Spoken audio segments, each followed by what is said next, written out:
नमस्कार दोस्तों, कैसे हो आप सब। मैं स्मार्ट हिस्ट्री विद घनश्याम में आपका हार्दिक स्वागत करता हूं। आज हम बात करेंगे सीटी और पटवार वैकेंसी के बारे में।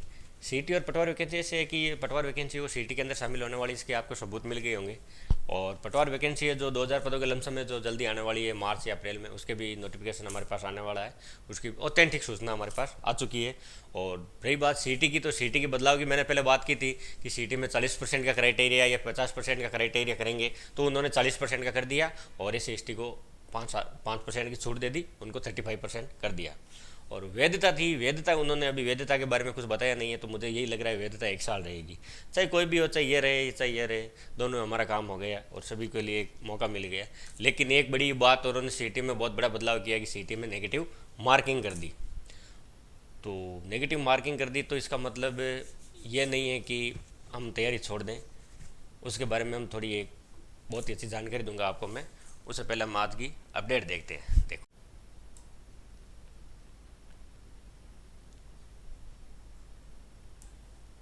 ये देखो, आगामी पटवारी सीटी वेस्ट होगी। 1963 पदों की वैकेंसी है, ये पहले ही बता चुके हैं।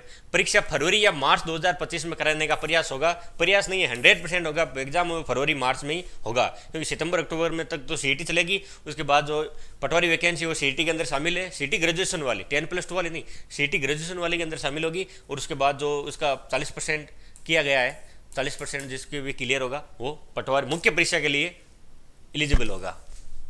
और सीटी के बारे में इन्होंने कहा है सीटी नोटिफिकेशन नेक्स्ट वीक, मतलब 2-3 दिन में, ये मान लो 7-8 अगस्त तक आपके सामने होगा। 7 से 8 अगस्त तक, कि सैटरडे संडे छुट्टी आ जाएगी। उसके बाद कभी भी इस मंडे को या ट्यूसडे को, थर्सडे को, वेडनेसडे को आपके पास 4-5 दिनों के अंदर 10 तारीख से पहले पहले आपके पास सीटी का नोटिफिकेशन जारी हो जाएगा। आप तैयारी में जुटे रहिए। ये आलोक राज जी का ट्वीट किया गया है उन्होंने, जो आरएसएसबी के अध्यक्ष है।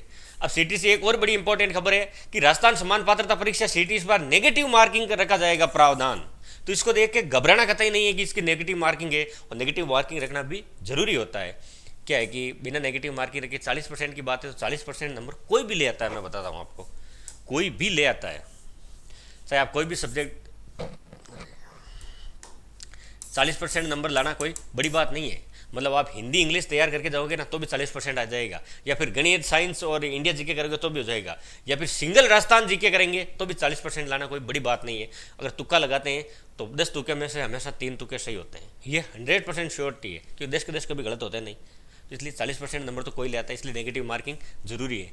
लेकिन एक बड़ी खास बात है कि अगर 40% है ना, और इसमें अगर नेगेटिव है, नेगेटिव 1/3 मार्किंग है, तो ये मानना ये आरएसएस भी बोर्ड है। ये अपना पिछला रिकॉर्ड उठा के देख लो। ये अभी जो कंप्यूटर ऑपरेटर की वैकेंसी थी, उन्होंने 40% भी नंबर नहीं ला पाए थे मुख्य परीक्षा में, और सीटें खाली रह गई थी। तो 40% को आसान मत मानना।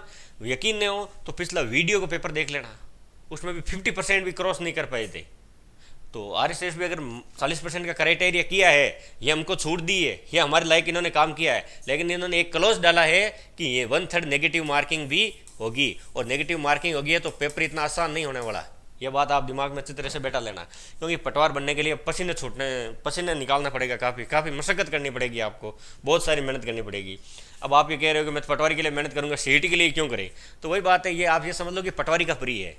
हर वैकेंसी में लगभग 2-2 एग्जाम होते ही हैं, तो जो ये क्लियर रहेगा वो अपने आप ही पटवारी के लिए एलिजिबल हो जाएगा। और 40% क्लियर होने के बाद आप चाहे कोई भी वैकेंसी हो पटवार के अलावा, जैसे वीडियो भी आएगी इसके अंदर शामिल होगी, ध्यान रखना, और एलडीसी भी आएगी। एलडीसी हो सकता है 10+2 में आए, लेकिन कोई भी सीईटी हो, एलडीसी 10+2 या ग्रेजुएशन, दोनों में से आपके सीईटी क्लियर होना जरूरी है।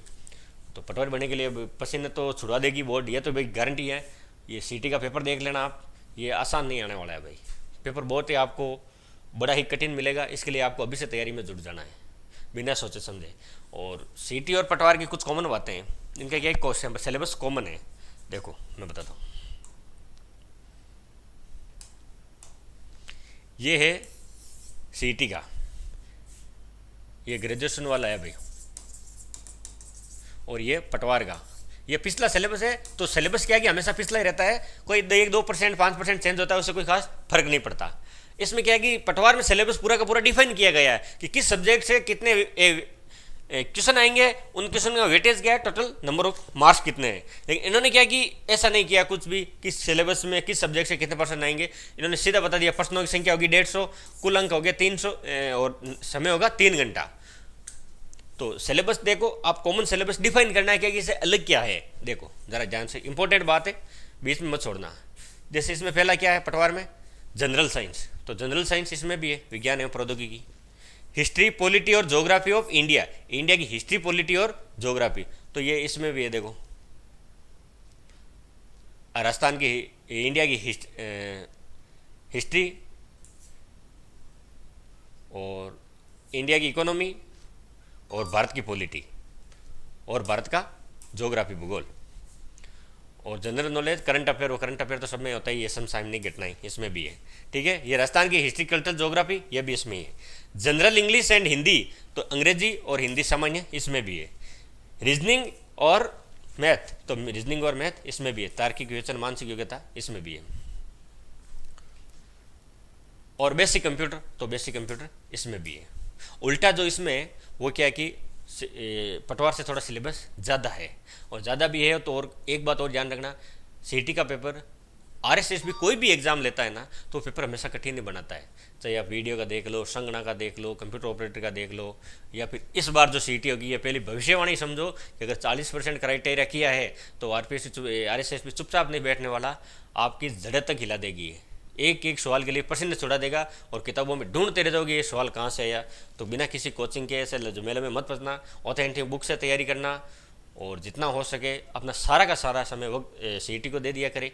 और सितंबर अक्टूबर उसका वीडियो बना दिया, सीटी का एग्ज़ाम होगा 4 डेट को होगा वो, तो ज़्यादा से ज़्यादा आप बाकी चीज़ों में ध्यान ना दें और सीटी की तैयारी में जुट जाए। और कैसे ही करके जो सब्जेक्ट समझ नहीं आ रहा है उसको छोड़ दो, और बाकी जो अच्छा लग रहा है, पढ़ने में अच्छा है, या जिसमें हम नंबर अर्निंग कर सकते हैं, जैसे मैथ रीजनिंग है, उसमें क्या है कि हम सारे के सारे नंबर जुटा सकते हैं, तो उस पर ज़्यादा फोकस करें।